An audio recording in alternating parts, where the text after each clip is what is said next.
156 black sailors unfairly convicted and punished for a deadly explosion during World War II. Finally, the Navy has cleared them all. Here's ABC's Rhiannon Alley.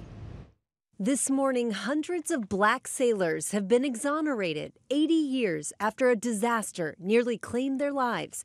Back in 1944, a pair of enormous explosions rocked a port in Northern California, Port Chicago. There were actually two explosions, one after the other, and it shook the entire East Bay.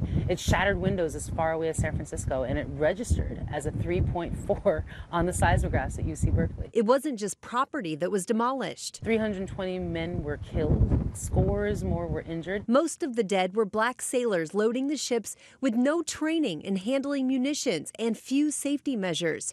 After the explosions, the survivors refused orders to keep loading the munitions. The supervising officers, who were white, were given hardship leave, but the black sailors, 256 of them, were court-martialed. They're moved to a different location. They were moved to Mare Island. They were asked to continue doing that work, and they stood up for their civil rights. Many agreed to go back to work, but 50 held out. They were charged with mutiny. But yesterday, the Pentagon announced all 256 will now be exonerated, an attempt to rectify the injustice all these years later. For us to be able to celebrate our nation, to celebrate our country, and say that, hey, we have recognized our past wrongs.